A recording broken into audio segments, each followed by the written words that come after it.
By far, the hardest part of the video making process is coming up with a good idea. A lot of the time, an idea can sound good, and then when you actually go to record it, it's not funny at all, which is something that I've experienced many times being only on this platform for a few months now. But why would you spend all that time and energy trying to think of something to say when you could just have a robot spit it at you? Now you can access Google Gemini right on YouTube, so it can do pretty much every part of the creative process for you, except it's awful. Not only are the titles awful, Dunmer gives his opinion on Riz. Niche forums, still based in 2025. The thumbnails are completely illegible, unpacking the psychology of gaming communities. This quote is, of course, attributed to Bumbies. Is the internet making Usangus more or less informed? Why internet argues good? But the ideas themselves aren't even close to worth consideration. A lot of them were Elder Scrolls and Bethesda related because I made 2 meme videos about Morrowind, and I guess that was the only theme it could pick up on my channel. So here are some actual video ideas that YouTube itself gave me. Exploring the ethics of AI in Elder Scrolls Online.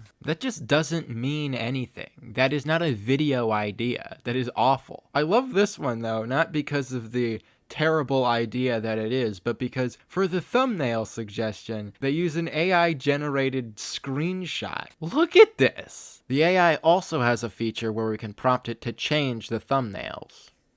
Make it green. I don't know if that's better. Also, I love the whatever the fuck that's supposed to be pulling a Mr. Beast face in the corner. What if the Oblivion Crisis happened today? This one is amazing because it seems to mistake the Oblivion Crisis from the Elder Scrolls IV Oblivion as a real historical event that happened and asked, what if it happened today?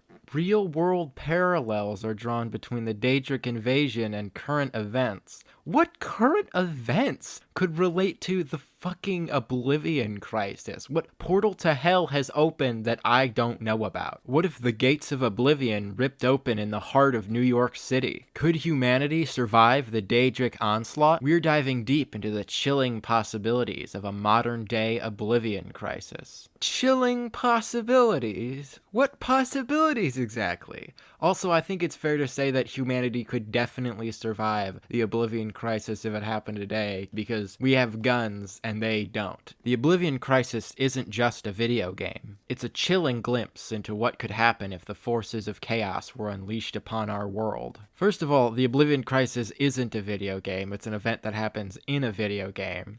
And also, stop saying it's chilling.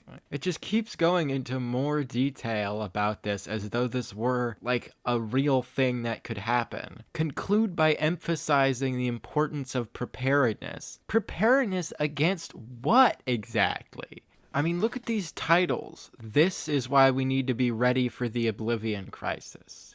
What is?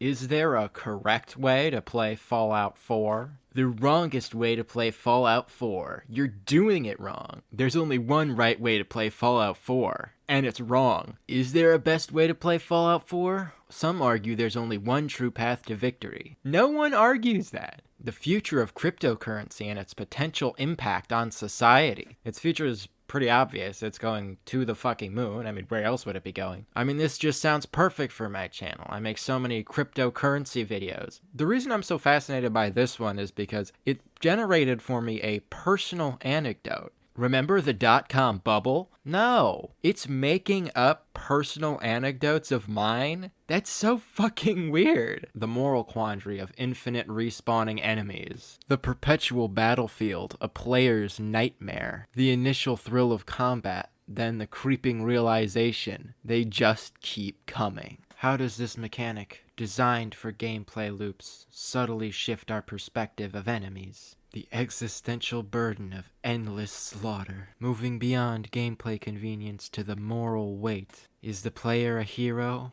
or a mass murderer? Considering the psychological toll on the player character, what does this level of violence do to a virtual psyche? The player's complicity. Are we actively participating in an endless cycle of suffering, even if digital?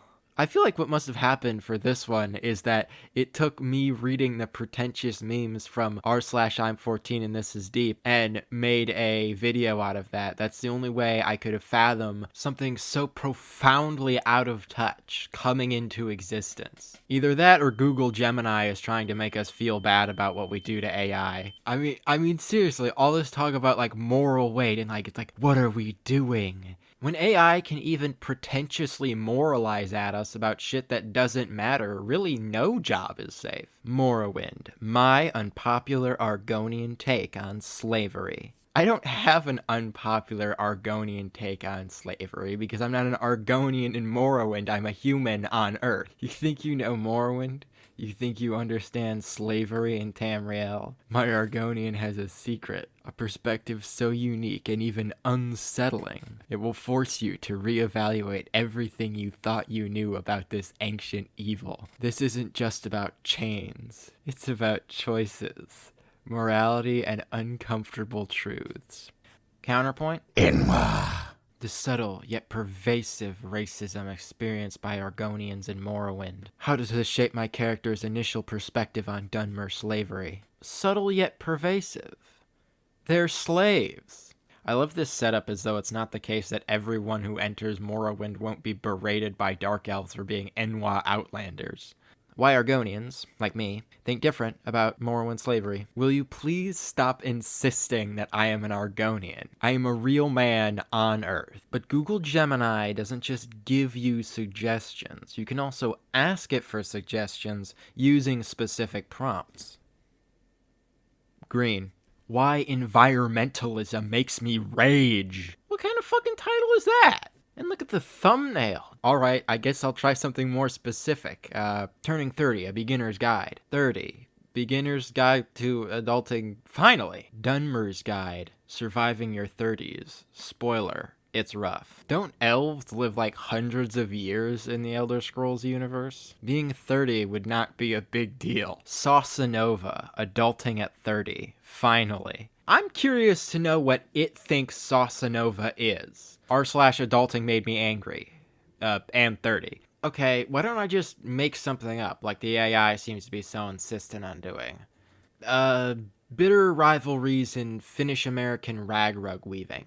The fabric of conformity. Exploring the invisible pressures on weavers to replicate, not innovate. Driven by market demand and cultural expectations. Market demand, I'm not so sure. First fray, the seeds of rebellion. Investigating the initial whispers of discontent. Personal artistic vision clashing with commercial realities or inherited techniques. I'm not sure why it's going for this like rebellion angle, but I think it's working so far. Breaking the loom, radical departures. Showcasing weavers who completely abandon their traditional methods. Exploring abstract forms, sculptural textiles, or performance art. That's not even weaving. Illustrating how their creations challenged perceptions of what weaving could be. That's perfect. The first good idea this AI gave me. Now all I have to do is wait for that to happen so I can make a video about it.